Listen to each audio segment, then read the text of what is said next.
just gotta do that. Boom. Exit. Start another one.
Why are they using this music like that?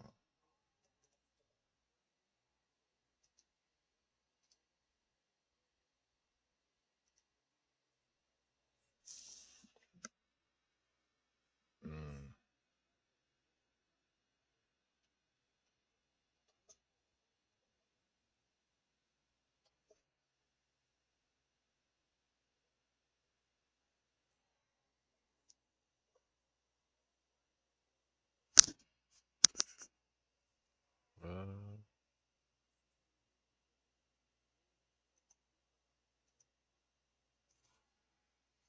What?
I had no volume the whole time. Surprisingly, the two couldn't continue their formal education, yet they have been able to produce amazing innovation.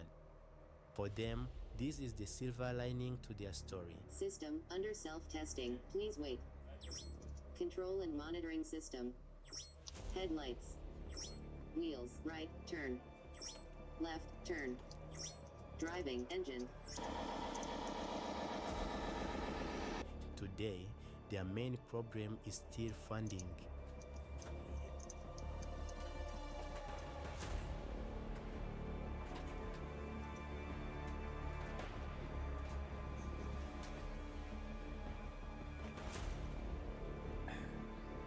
The journey of David and Moses is a true exhibition, the challenge and yet also potential of grassroots innovation in solving local and potentially global problems.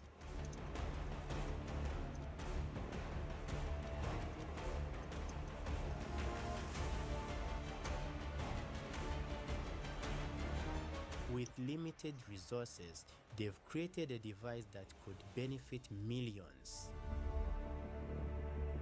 Their journey showed the true meaning and importance of supporting local inventors who are developing solutions tailored to their communities. From a humble background, with no education in robotics and a bunch of huge odds, they still dream of a better future for themselves and the people in their community, country, and the world. With proper funding and support from us, The future holds even better possibilities for these innovators. Their dream is to see their biorobotic prosthetic arm in the hand of those who need it most, turning disability into ability and potential into reality. Thanks for watching. I am Nameless Campus, and this is Afrimax English. For more stories like this, you know what to do.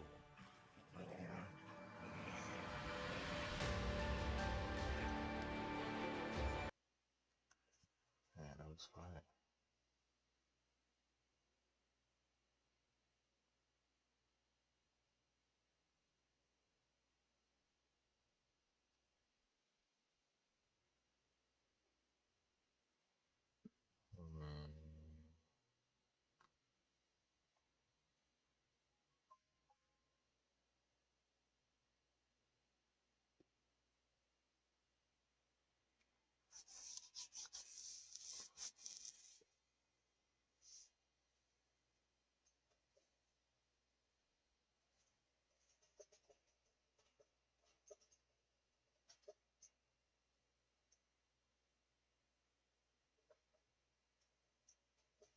And start practicing. That's our sister, man. She been doing hair for a long time, And she start out the has box. Bring it out here to the sisters. They don't need.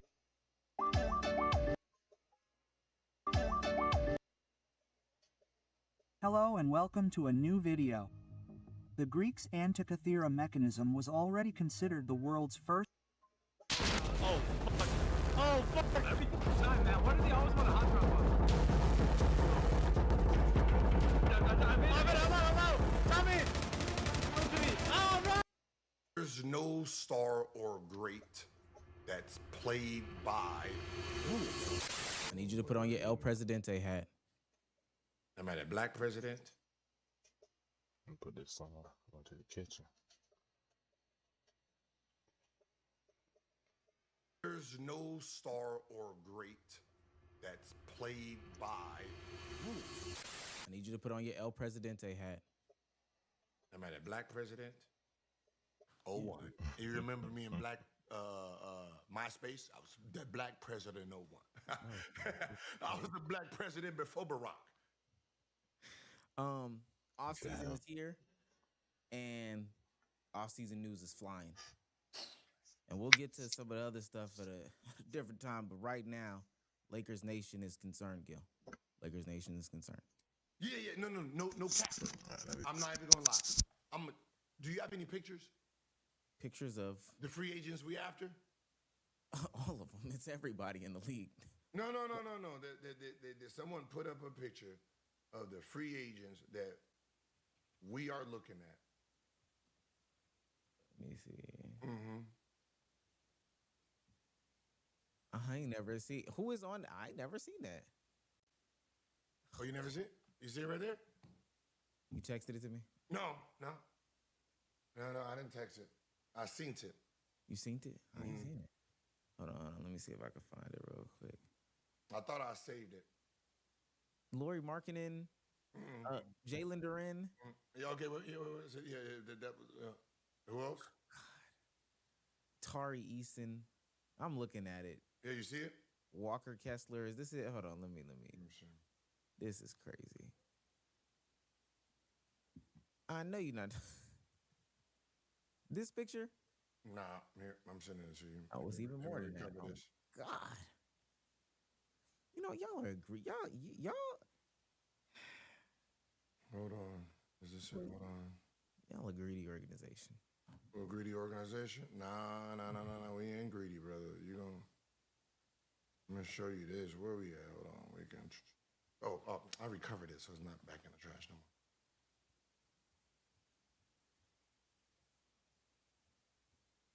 Library. Okay.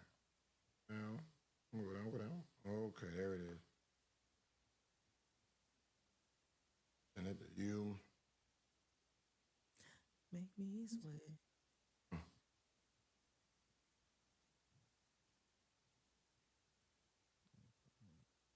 Bye.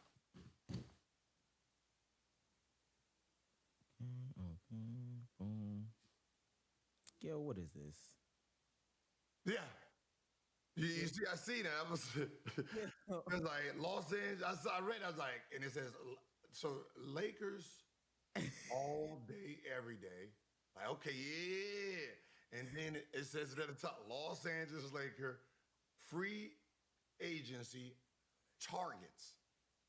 Can you put that up there? Yeah, let me pull it up. What is this? There are easily. This is the craziest thing I've ever seen. Okay, hold on. like I had to double take. Oh God. This is just, well, people will see. All right, these are the Los Angeles Lakers free agent targets.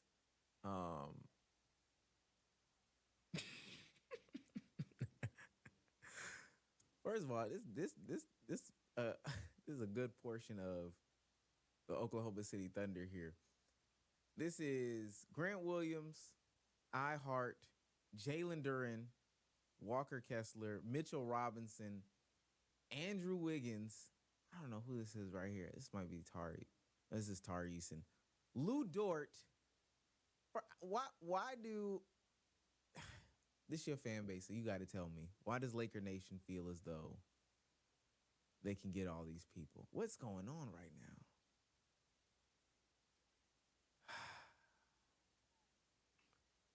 Like I literally seen purple and gold when I first glanced, because I was just, I had, the eye surgery. So I thought like the doc fucked my shit up. Oh, but I thought the doc messed my vision up. Cause I'm like, it says Lakers in this purple and gold, but all I'm seeing is Clipper players.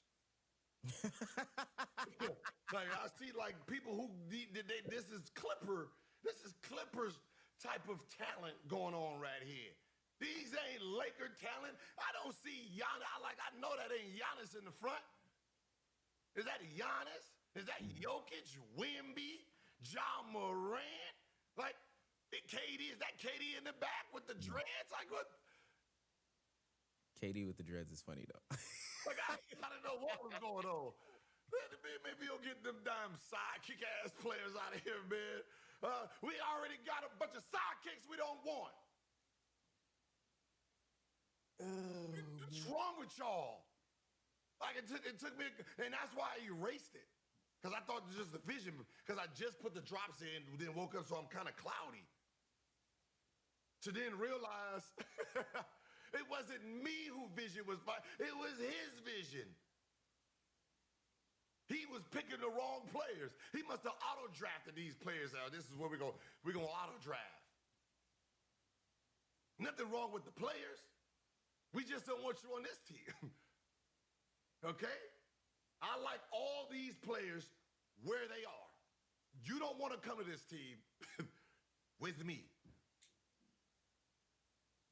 as a fan. Because I'm telling you all right now, I don't like you right now as a Laker. I'm going to boo you. If you do good, I'm going to cheer you. But me, I only love stars unconditionally. Okay? Let me say that again. The star player gets unconditional love, meaning you do no wrong. All right? You do no wrong. 3 for 17, then you should have shot 17 more. Because you could have made all 17. All right? You'd have been 20 for 37. That's how my brain works. Role players, I'm going to judge you on your role. And then the others, your performance per game is how I treat you. Bad, take the check away. Good, give you the check. Bad, take the check away. Good, give you the check. It's per game, baby, with me as a fan. And I'm telling you, all of y'all right now, what you did in your past life has no bearing on me. Okay? Some of them can't get no snacks if they don't play Yeah. well. Starting off, y'all got to earn y'all food over here. Don't worry, I do got sidekick jerseys. Y'all see how I talk about Austin Reeves? I got an Austin Reeves jersey. Got 2 of them. Well, let me ask you. Okay, so this is some of You the trying to updates. get 248? I can't. How's that gonna do? How's that gonna do us? How is that? Well, are we still gonna get a Giannis and a Jokic? Are you asking for too much to stop me from getting one of them? But if you do sign back, you are in the category where when it's you and Luka, y'all can't do no wrong. I only like 2. I only do 2. I don't do the big 3, unless it's a really big 3, right? Meaning you guys are individual number 1s, and then you got together. So then I know you sacrifice it. So then, I can go for the 3rd. Like, Chris Bosh, when Katie went to Golden State, Clay had to go to 3rd. I could, you still get unconditional. So he hasn't quite made that yet. So he's not a big 3. He's big 2. And then when LeBron and, Luka's there, then it's big 2 and a little 1. Not a full 3rd yet. So let me ask you this, because that's some of the updates. Nets are having expectations of talking to Austin Reeves. They have interest. They want to talk to him. Okay. They're going to offer him a lot of money. Okay, cool. But so if he can't come back, what are we doing? Got a lot of money. Right? Yeah. We got a lot of, how much they offering him? Oh, it's 240, 250. Yeah. See, no. Teams like, there's no way the Nets is offering him 240. What is the number? That's what listen. Has to be around 160 to 180 is about the number you should be asking for a guy who didn't make an All-Star game, didn't make an All-NBA team. Yo, they said that they was going to give him part ownership. That's how bad they want him. Okay, that's what I've been seeing. Okay. What is the official offer? I don't think they haven't thrown one out yet, but they're just saying that max contract, full max contract for a guy like Austin Reeves. That's 200, right? It's close to 2. That's what Jersey said? Brooklyn, yeah. Brooklyn said that he's worth the full max. Or you just making that up? No, I'm being. You trying to rage? I'm trying to rage bait. Yeah. I'll tell you the truth. They're looking at full max offer. You want proof or something like that? The Brooklyn Nets are preparing a max contract offer estimated 4 years, 178. No, that's not. Okay, no, that's full max because Lakers give them the 5th year. It'd be about 230, 240. Yeah, about 240. That's still a lot. Well, 4 years, that's about, 46 million?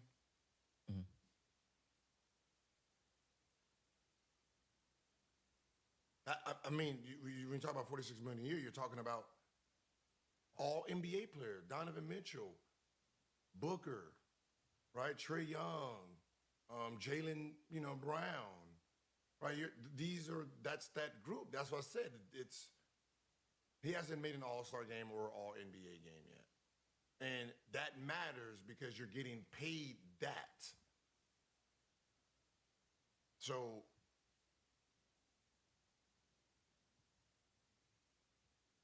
it will hurt the Lakers because all this second apron stuff, and that's what you have to be smart about. It's not that Austin Reeves is not in this caliber, right?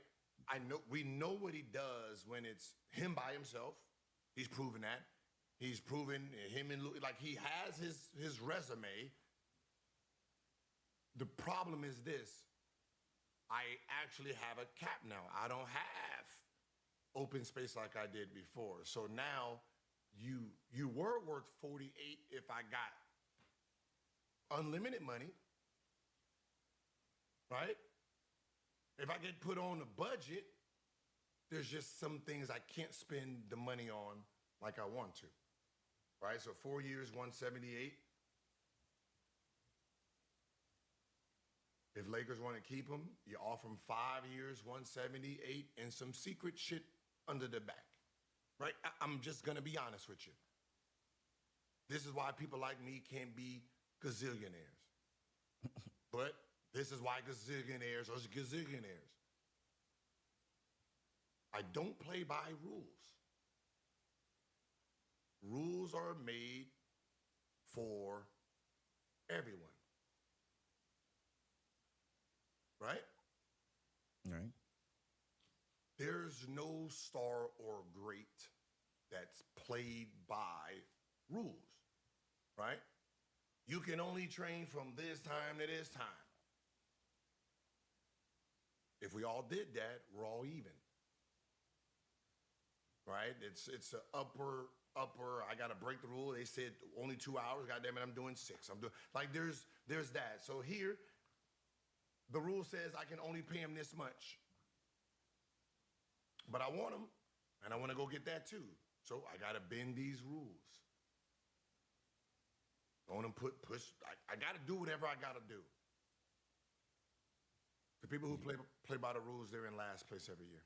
Because you can't play by the rules and keep LeBron and look for apparently this is what Luka asked for, a A-list center. So you want to keep LeBron, keep Austin, and get an A-list center. You can't do that. So that means, Rico, what are you willing to sacrifice to get the A-list center? LeBron or Austin Reeves? Now all that now becomes which center are you going to get or who are you going after?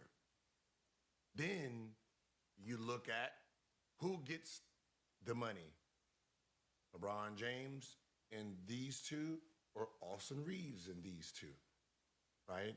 Who is going to get us to the championship? Because the A-list center, there's only a few. Two. Right? In the league, a whole league? Wemby, Jokic, I don't want to say Embiid when healthy, but Embiid, if he's on the floor, right? Like, yeah, I mean, I'm just be honest. If he's in the game, he's an A-list center. He must got a different definition of A-list because Cat, you would throw Cat, I guess, in that conversation now. Is Cat a center or power forward? The way that I'm trying to make it make sense too, Gil, because like you said, there's only like 3 A-list centers. Well, There's got to be more. I mean, Cat is a power forward, but he's a power forward. If you put him at center, then you need a power forward that can run and jump. So yeah, I don't disagree. yeah, so I need to identify who he wants, try to see if we can make that trade, and then in the midst of, okay, I got the trade that I want, and from there, then you know what to do here. Because this move is always a part of this move. So this is not an easy thing. Has nothing to do with Austin Reeves and his value. Right? He's earned his money. Is he gonna get his money? Remember, there's a guy who averaged 22 and 24. As a free agent, averaged 24. He got 6 that year. Got 6 coming into the next season, and then got waived twice. Right? Was he worth what he was asking for? Yes. But they didn't give it to you. Right? So 4 years, 178. Could be Brooklyn. Is there what centers over in Brooklyn? Nick Claxton.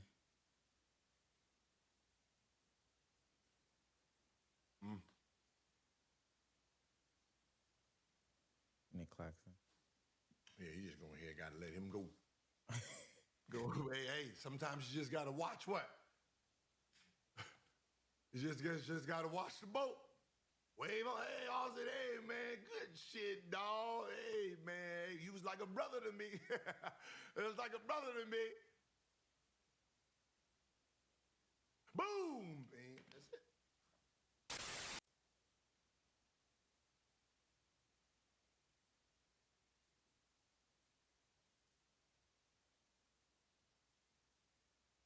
Every number one needs a great number two, and great number two sacrifice a lot for number one, and they're happy with it.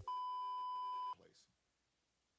You do your fucking role, do your job, right? Even sometimes the star players get, yo,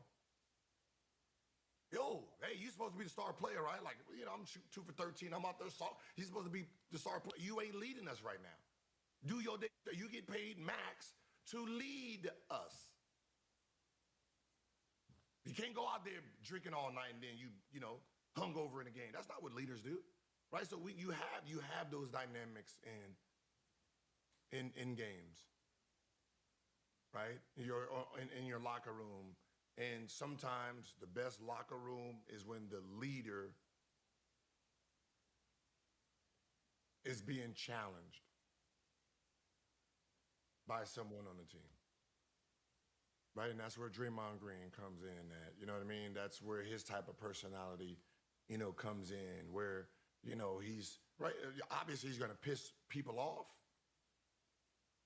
but the stars will understand and they will keep moving forward. But you know what? It's interesting that you said that. So do you think, though, that it's easier for somebody to not take it so personal when they're being held accountable on court if they've built the relationship off court? The reason why I say that is because, you might, like you said, the same situation with you and Nick. Y'all have a great relationship off court, so you might be able to go in there, Nick, what the fuck going wrong with you today? You might be able to get in his face. But to somebody else who may have just gotten to the team, you haven't built in that time together, y'all haven't really, if you say that same thing to them, they might be looking at you later on like, yo, I ain't gonna lie, what's wrong with him? So do you think it helps to build that relationship off the court, so then when you get on the court? Yeah, because when you're a friend, when you're friends and you build this, your words are perceived as you're trying to get me better. My friend is not gonna allow me to, you know what I mean? Like, yo, the dude who just comes there, the woman that just comes there, and they're already attacking you, that's what it looks like. Like, you know what I mean? Like you're attacking me. We don't know each other. So you over here doing all this rah, rah, rah. It feels like more of an attack than it is. And yo, come on. And that's of those situations. So, you know what I mean? Building that, that foundation off the court, finding out what you guys got, in common. Because sometimes, you get into these locker rooms and you'll have guys, we strip club guys, right? So strip club guys want to hang out with the strip club guys. Then you got the family man. And sometimes if the strip club guys only talk about strip clubs and the family guy is only in his family, these two ain't hanging out with each other. But they both might like the golf and don't even know it. You know what I mean? They both might like, DJing and you don't even know it because you're only listening to each other in locker rooms. Right? So, most great groups like OKC, like the Knicks, as you can see, right? They do a lot of stuff together. Like, who are we outside this arena? What do we like? What is, what is like, forget the wives. What do you like to do? Like, what's your hobbies, right? Like fish? Oh, shit, you fish? I fish too. Man, you fish? Oh, I fish too. You know what I mean? It was one of those things. Like, you try to build that relationship so you're bulletproof on that court. Right? The game is of emotions. So if we can't talk to each other when we're hostile, and like we all know, when we all making shots and we slap and clap, everybody could be a champion if that was the game. Friendship looks like what New York Knicks did, right? You're down 29. Ain't no pointing fingers. Ain't no yelling on the bench at each other, right? There was none of that. The friendship is like, nah, don't even worry about that. That's what that looks like in real time. You know. So, I know LeBron. Very good relationship with LeBron, and very good relationship with Kyrie. And both are great men. And that's what the connection that you do have. You're both great men. Both of you were in directions of trying to be great men, right? And if you're on Kyrie's side at that moment in time, I don't know how many players would have not left and said, I want my own team. I want to. Remember, Kobe did it with Shaq. I want my own team, right? That's you know what I mean? That's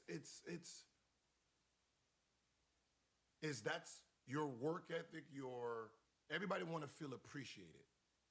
And that's why I say the appreciation is always internal, but sometimes the noise outside is so loud that it's hard to not listen to it. If people are calling me Robin and you're Batman and I'm taking all the shots and hitting the game winners, my shot was the game winner, you're getting all the credit, no one's thanking me, sometimes you feel unappreciated and sometimes you need to show who you are. But the reality is, if Batman is trusting Robin to take us to the promised land, to get us home, to hit the shot, that's the only person that you need to believe in you, or he trusts you because he's hey, do your day. Come on, do your thing. Come on, get going, right? Like, I know who you are. I know what you do to go, right? Forget what the noise says. And sometimes, and star players really need to really embrace that guy who's sacrificing his chance to be the lead dog. Right? Sometimes you really have to sit back and understand every number one needs a great number two, and great number two sacrifice a lot for number one. And they're happy with it. They're okay with it, and that's what makes the tandem great. So sometimes number ones, shaking it, you really need to sometimes publicly too say how important that guy is that's next to you. Remember, you're driving straight. You're driving. I gotta get us there. And the guy is looking too. We gotta remember, the guy gotta look back too sometimes. Make sure nobody's following. Make sure he's knocking off these things, right? Giving up a foul. There's a lot of things that go into being that second option, that great Scottie Pippen, right? And, the great Scottie Pippens, the Klay Thompsons, right? You got to think about the guys who really held it down, and they didn't get to be the hero. They didn't get to be the hero, But as long as the hero knows, hey, can the nigga drink some champagne up there on the stage? It's a couple times, boss. And sometimes when you up there doing this, sometimes, hey, man, bring up, bring them up, man. it's worth noting that as you age too, though, and this is just about life, you can change mentalities. So like when I was younger, I might have been looking for that guy to hype me up, that number one to bring me up, praise me, all this other stuff. And then as I get older, I kind of realize, you know what, those things aren't important. I don't necessarily need that. And then vice versa. Maybe when I was younger, I didn't need that type of praise. You know, I was just humble coming along. But then at the same time, as I get older, nah, you need to praise me. You need to say Not coming something at the right positive time. about me. You need to. I say that to say, I feel English. like in this situation, you know, you might see a change of heart. Because you mentioned Scotty and Michael, or you mentioned Scotty. Yeah, you mentioned Scotty for a second. You might see a change of heart as people age. No, sometimes you get stubborn and you really believe that you're right. That's what happens when you get older. You believe that you're right in all these years when you're dead ass wrong sometimes. Because you don't put in the value of a number 2 or number 3. You are like, you know, like a great actor, right? Sometimes a great actor gets to perform because the cast understands the greatness too, and they're gonna do their role to the greatest. English, okay. Yeah. Right? You can be the baddest man on the planet. Right? Michael Jordan, you be the baddest man on the planet. But if your cast members around you aren't good, then you're not good. Hi, you bye. become a winner when the cast members you pick, they understand their role. Okay, you just need me to do the tires. Oh, got you. Don't worry, these tires gonna be you ain't gonna never have to worry about these tires. Dennis Rodman, right?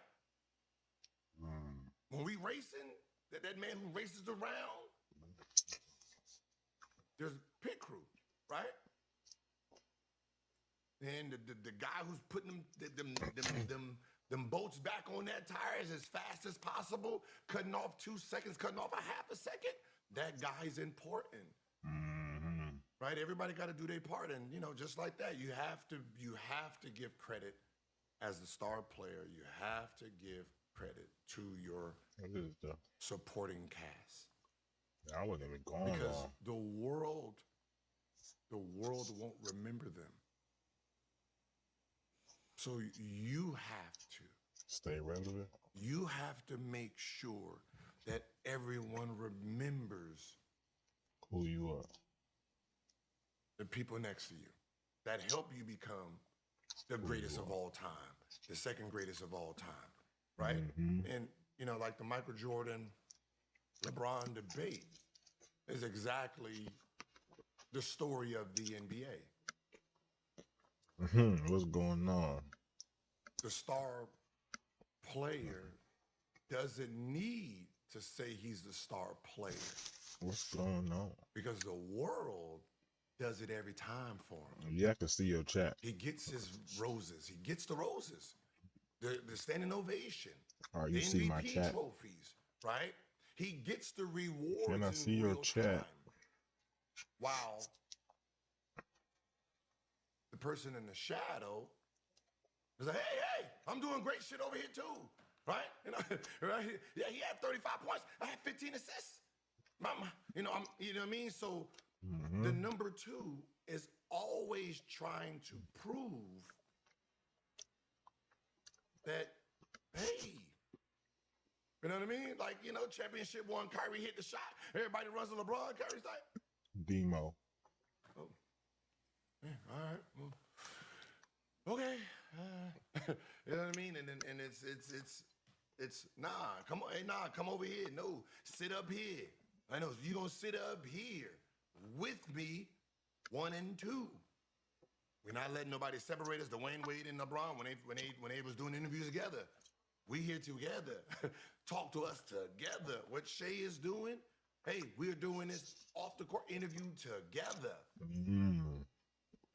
You You had 35 points. Everybody behind him had 2, 4, 6, and 8. We did it together, right? It makes them feel appreciated in real time, right? The watches, the Rolex, right, man, like for you to be a star player, man, people are sacrificing for you. Truth about NBA sidekicks. Right? They really are.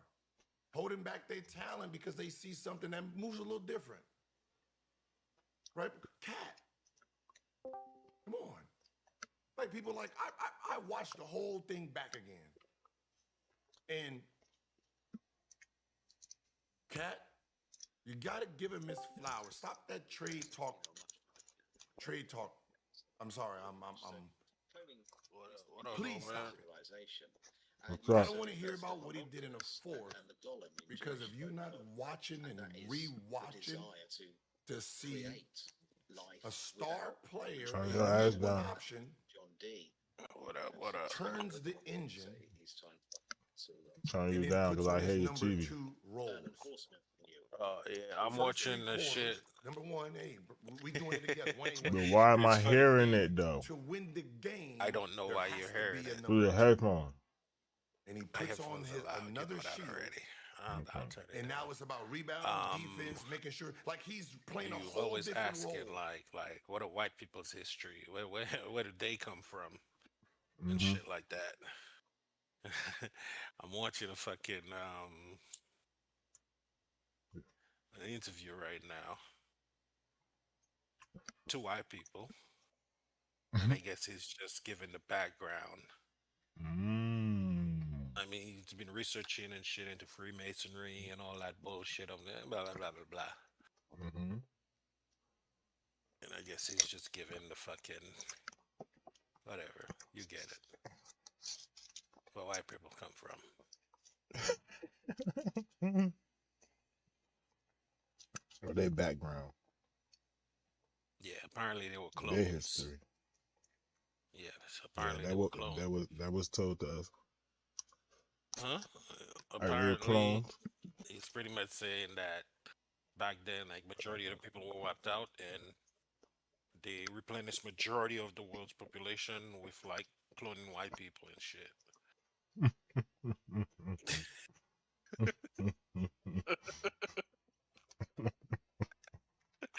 That's so fucking funny, bro. I heard about them being cloned, so you talking about it, shit's hilarious. It's interesting that I mean, cloning is illegal by international law. So you're not allowed to do it. So it can be done. It can be done. To what extent, I don't really know. Crazy shit. I mean, think about it. We clone plants. That's because they have the ability to do so by themselves. So are we able to do that by ourselves? No. They do not have the ability to clone by themselves. Well, I guess they do. If a branch breaks, it falls on the ground. Exactly. Yeah, so you're right. Exactly what I was about to say. Yeah, I had to think ahead. I was thinking in the moment for a second. Yeah.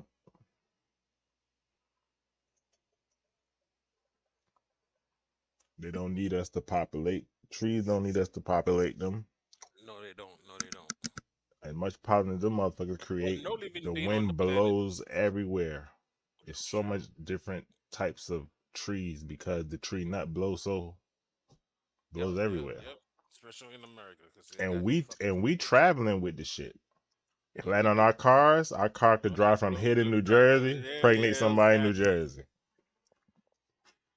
So it's nature. Backpacks. Let me turn my shit down.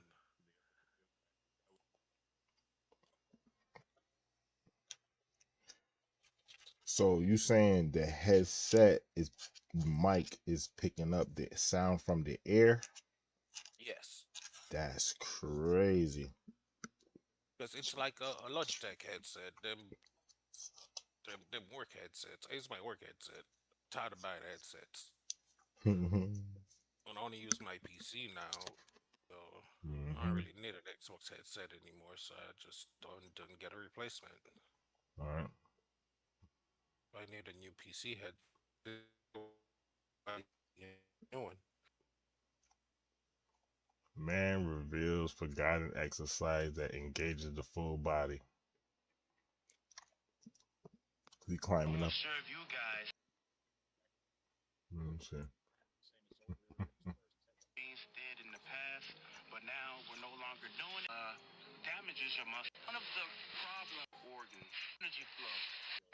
Climbing You trees.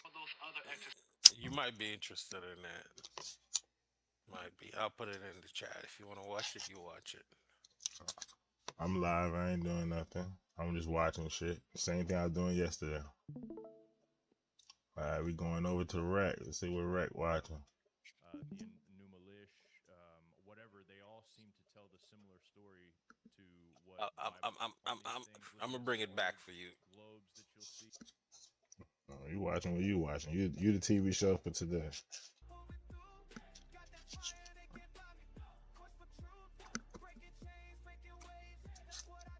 Let me know if I need to turn it up. All right, Mr. Guy Anderson. I can hear the you same came on shit my you hearing. radar when Okay. I saw the book about the Cabbage Patch dolls, and I did a show about that. I want to say a couple years ago, and at the time, I didn't even know you had written a book on this, and I think I'd seen a couple videos, and I had been doing a little bit of research myself into this subject. And talk about just weird stuff, man. Like I don't know even know what to make of some of this stuff, but we're gonna talk a little bit about that. But Guy, please introduce yourself to the audience and let them know what they should know about you. Well, my name's Guy Anderson, and I am what you would call a conspiracy theorist. I suppose my specialist subject is Tartaria. But Do you know what Tartaria is? No, I can't. I gotta refresh me. Just okay. Just what it's pretty much what they call Another the TikTok planet. thing that's all over. It's pretty much what they call the planet before it was called Earth. It was called Tartaria. Okay. spent 20 years in Freemasonry, and I joined because I wanted to find occulted knowledge. So my journey down the rabbit hole started in my teens. That was gonna be my thing too. I'm now so far down I can't get back I was out. going to do the same shit. So you're in Freemasonry? the Freemasons. You've been in them for My a few years. supervisor, he was a Right now you're Freemason. currently in them. Yeah. But he said that they gotta come to your house, I had to leave. talk to your wife, talk to your kids, make sure that you dedicated to go ahead and do this, and you sign papers and all the shit. He was big into that shit too. My teachers growing up I'm was like, part of that shit, and but I slowed down attending. a couple of the guys I served with. Because my youngest son wanted to become an I mean, artist. he was reading off the shit. I'm like, there's a lot of shit he was reading how off. old, or how far into the Masons did you end up getting? What degree? I guess 30 seconds is the highest, and then they have the honorary. He was up there where he was like 33rd. doing like they wanted him to do the sermons and bring people in and shit. And they was up there. Recently, about I think up to 99 degrees, and I interviewed a man named a William couple Short guys from my who claimed to have made the it last to that 99 degree. The last prison was like that too. Weirdly enough, I'm actually interviewing a They got into that shit. I think tomorrow. Lead a job and go into that shit. I'm really interested in all this stuff. But before we get to that, what caused you to write this book? Where in the world did you run into that just said, "Hey, this is a reality. This is something that I need to look into"? It was someone called Max Egan.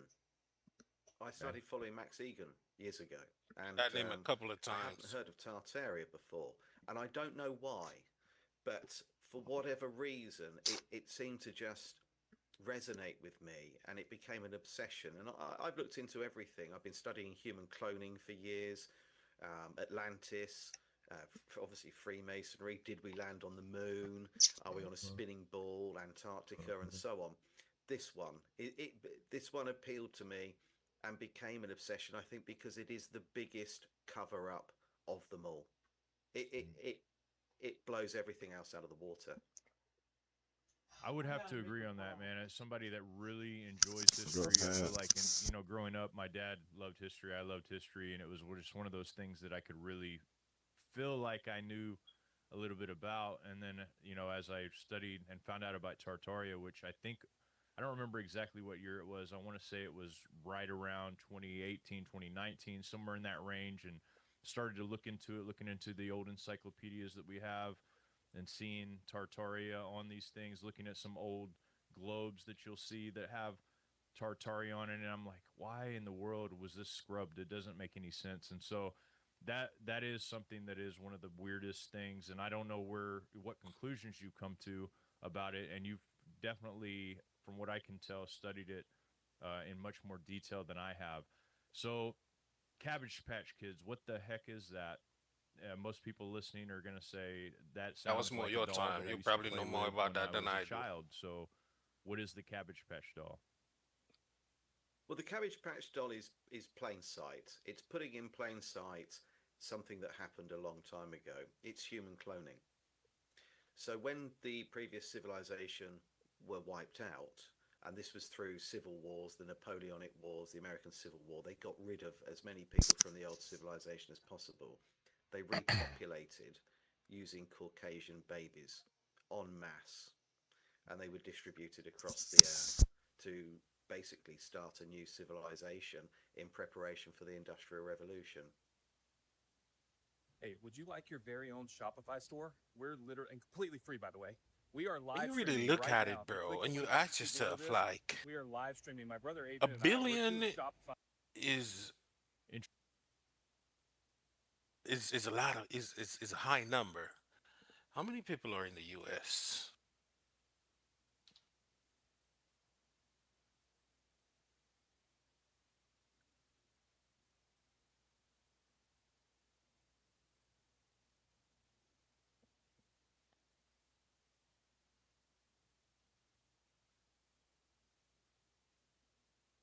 It's approximately 42, 45 million people.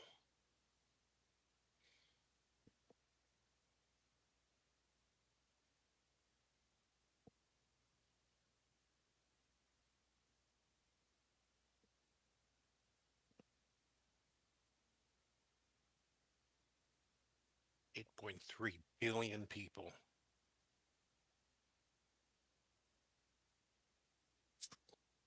It's a lot of motherfuckers. Interesting. So I remember the orphan trains. I remember seeing a lot about orphan trains When you look at it in during my that research. I perspective, remember seeing a I guess it's commercial. easy to just From what I was read, look was at the people as a first number motion picture when you're at the very where top, whatever. this lady's pulling children from the ground. Now, is this a metaphoric cloning thing, or are they saying that they grew these children from the ground? And the reason I ask is because ultimately, in the scriptures we hear God formed man from the ground, and we're dust, and to dust we shall return. And in witchcraft and stuff, people have been mixing um, fluids, let's just say, and different elements of the world to try to create and try to manifest different spiritual things. So I mean, it's not like it's way far fetched, but I'm curious to hear your interpretation of that. Yeah, the lady you're referring to is Alice Guy, and she was a French movie pioneer, but her backstory doesn't stack up. Her first movie is The Cabbage Fairy, where she shows you pulling her pulling babies out of cabbages, and then the second one is Midwife to the Upper Classes, where she's selling them to people that come along to purchase babies, and that's what the Cabbage Patch Doll was about, a reprisal of that. But the history of human cloning goes back right to the very beginning. I mean, the oldest text we have that you could refer to as a Bible is the Epic of Gilgamesh. It's carbon dated. We know that the Old Testament is based upon that. And it tells you the story of us being created as servants by taking the Neanderthal, tweaking its DNA with a bit of Anunnaki, and pumping out a race of beings that can obey, have a lifespan capped, are built in their image but not quite as powerful or as knowledgeable, and here we are today. So some people might argue that that's the story in the Old Testament is a metaphor where they take the rib of Adam to create another life. But it doesn't matter if it's a metaphor or not, because it's a very old book describing cloning.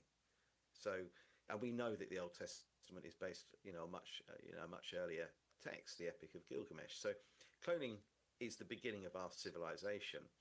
You also refer to the homunculus and the golem in Jewish folklore, and that is the desire to create life without reproduction, and that's something that John Dee, spent an awful lot of his time trying to achieve.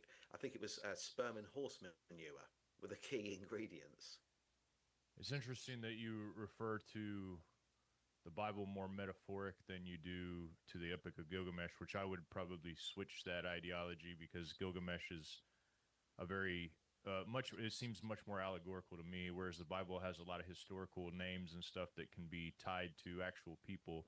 And I'm not saying it's older as far as text goes, because it just depends on what you classify something like the Book of Enoch or something along those lines, obviously, that are found in Dead Sea Scrolls, whereas they're not in ancient tablature.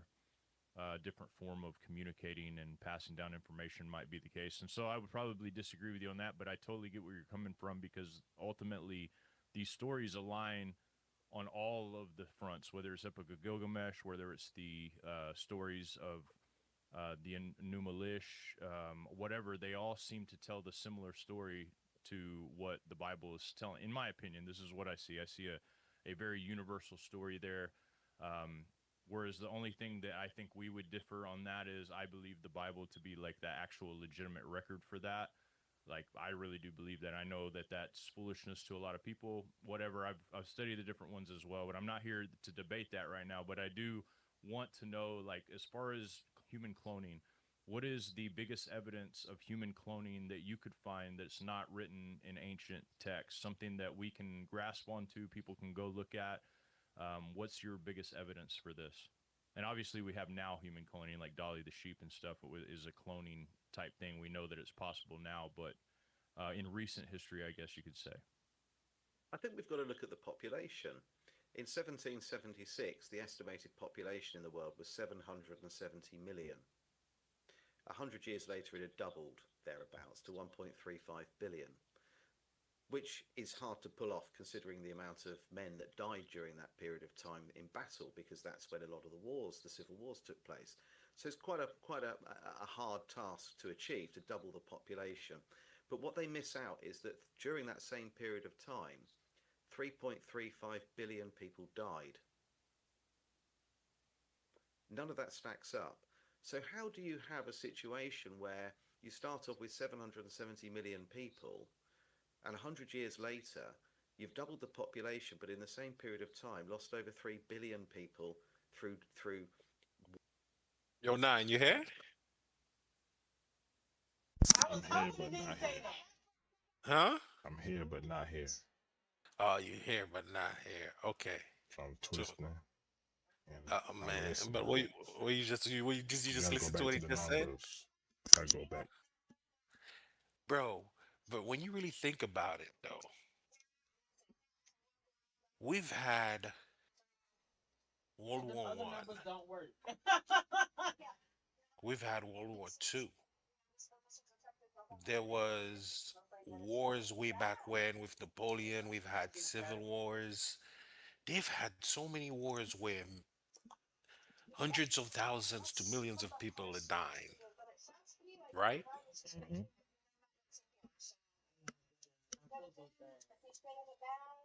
Not also that. Back then, the life expectancy wasn't that high because technology didn't really develop yet, Exactly. right? Mhm. So how the fuck did we get back to so many people? I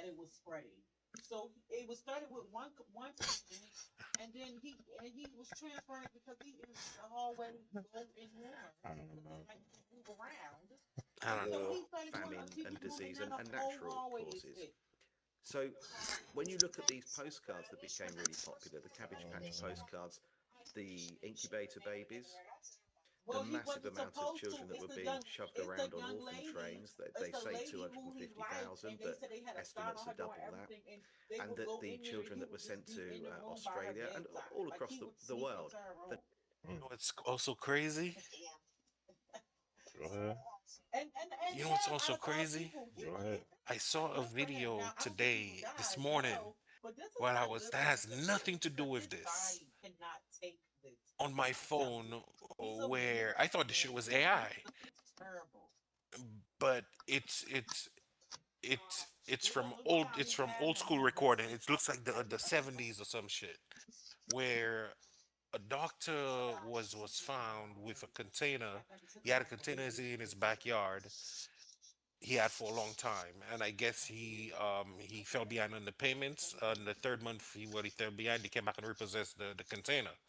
And when they opened the container, dude had over 150 baby parts in there, like ranging from a couple weeks to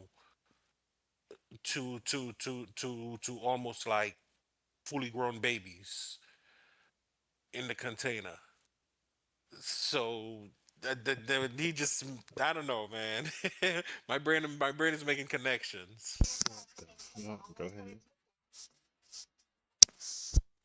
And he's just mentioning about how the cloning and shit in that time to replenish the population. Blasey blaza.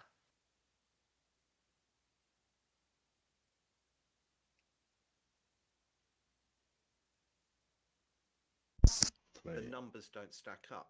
So all you need to do is look at the population boom with a calculator, a pen and paper, and you can work out for yourself that it is not possible to repopulate to that extent without something else happening. And I think the Cabbage Patch postcards were showing us in plain sight. And of course, they were also known as repopulation postcards. Yeah, I remember showing a chart of the population boom that seemed to happen all at once, like you're saying. I mean, from little.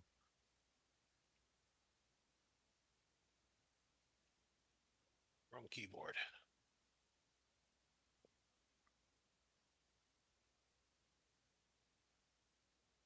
I think that's how you spell it.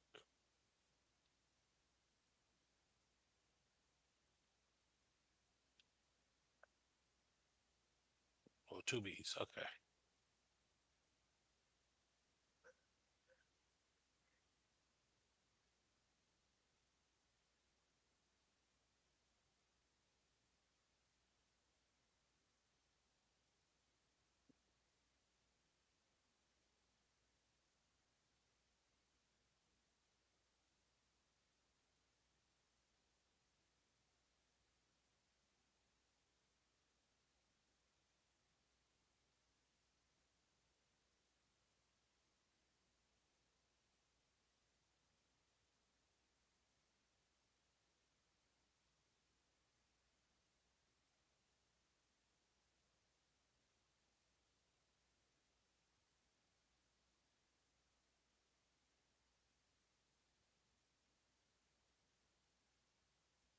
Population growth for throughout history, all of a sudden, boom, just a huge spike. If you're looking at the stock market, you'd think that something major happened, which it did, obviously. Um, Now, as far as the some of the stuff that you've mentioned before in your blogs, and I want to still stick with the Cabbage Patch ideology a little bit too, because I remember researching things like the Little Rascals, and it seemed to have interjected into the Little Rascals like these little hidden symbols all throughout. And I know that you've written about this and talked about this, so I really want to hear your take on this, because this is boggling for people that like the Little Rascals. I used to love it. Free video rental at Blockbuster when I was a kid. You could get Little Rascals all day. So I think it's everywhere, John. I think that what they do is they show us what's really going on, but they class it as fiction.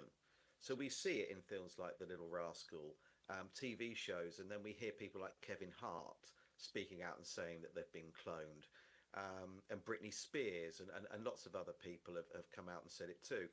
So I think that there is this karmic retribution going on, that if they don't tell us what they're doing when they meet their maker, they're gonna face consequences. And I think actually going back to Alice Guy, the interesting thing with her is she said that she took the inspiration for the Cabbage Fairy, her first film, from seeing Martin Cooney's exhibition of the incubator babies at the World's Fair in Paris. But what she doesn't tell you is that the film came out a year before the exhibition. So there are holes in all of these stories.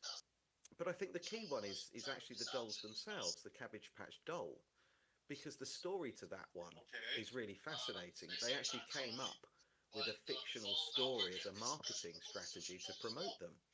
And in part of that, you had to actually adopt the doll. They didn't want anybody to state that they purchased one, and you got an adoption certificate with it. And if it was broken and you sent it back to the manufacturer to be repaired, and it wasn't financially viable to repair it, they returned it to the child with a death certificate. I guess I'll wait for the email. So there's a lot of, and also at Babyland General Hospital in Georgia, there's a lot of symbology there. When you first walk in the door, there's a wall covered in photographs of celebrities and famous people like Trump, John Travolta, all people that have been connected with various conspiracies on being cloned themselves. The floors, a Masonic temple floor layout, the same pattern. It's absolutely everywhere. But the story of the Cabbage Patch dolls that Xavier Roberts produced for marketing is that he, as a young child, went into a field, he climbed through a waterfall, went into a field where there are rows of cabbages growing, and these things called bunny bees sprinkle dust from crystals on them.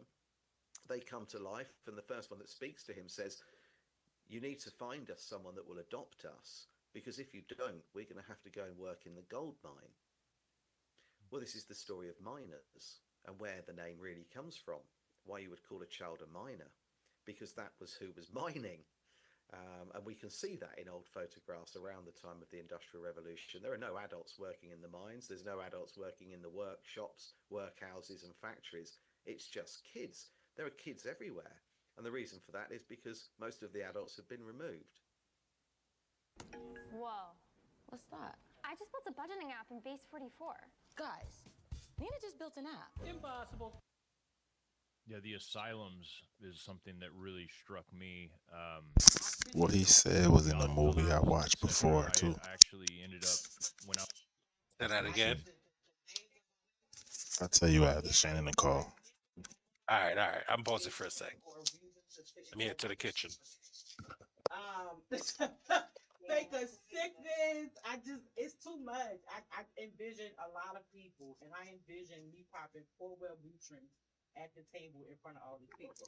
Like, it's like my anxiety, because I would feel comfortable around people. Like, if we work in an office setting, I think it would be a little different.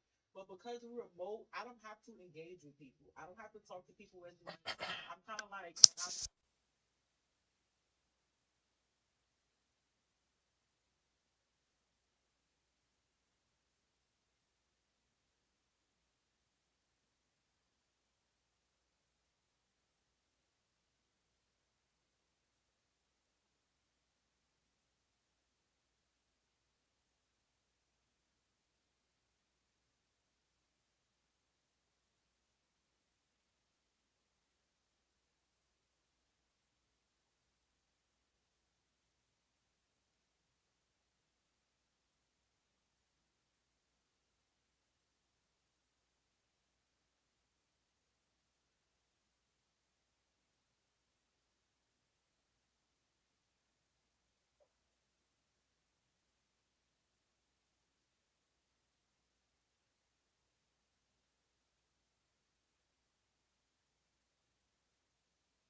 Is Eli working today? Okay, so he just messaged me, Eric Quiros, I believe that's his name.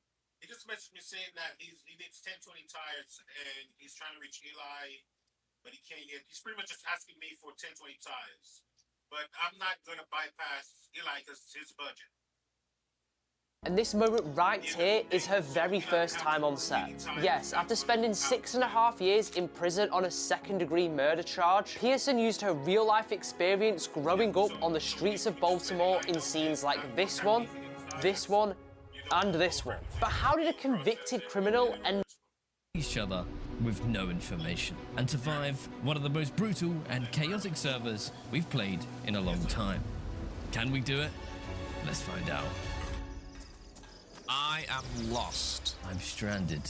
I am lost in a new place. I'm lost in a new location. Don't know where I am. Don't know where George is. Gotta go find him.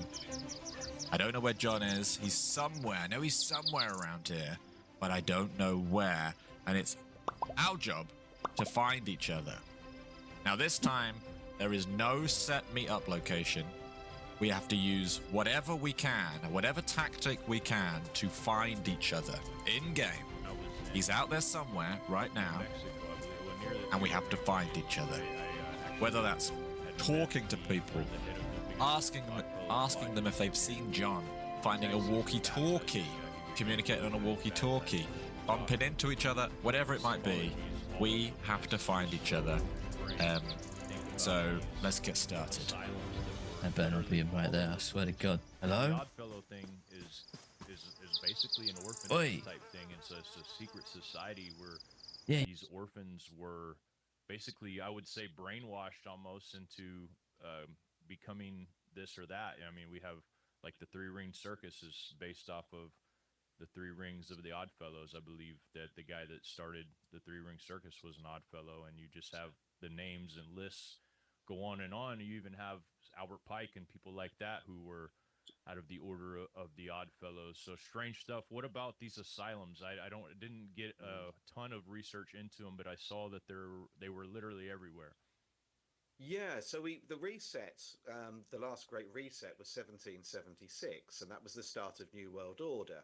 And obviously the back of the American dollar bill shows everybody that. It actually states it on there in Latin. The Lunacy Act came out in 1774, so the Jesuits spent about 200 years preparing to reset us. The Lunacy Act was really clever because if you look at these asylums, so if you look at sort of asylums from the 1800s, it doesn't matter if you're looking in New Zealand, America, Japan, England, Ireland, anywhere in Europe, anywhere in the world, they're all the same building. They're all red brick. They're Greco-Roman style with white brick detailing. And that's because red brick can harness energy, can store energy. It's the same chemical process that causes rust. So I think that the Lunacy Act was vital because what that enabled them to do, with one of the reasons you could be committed for life, was if your husband had died in battle. So your husband dies, you get committed, and your children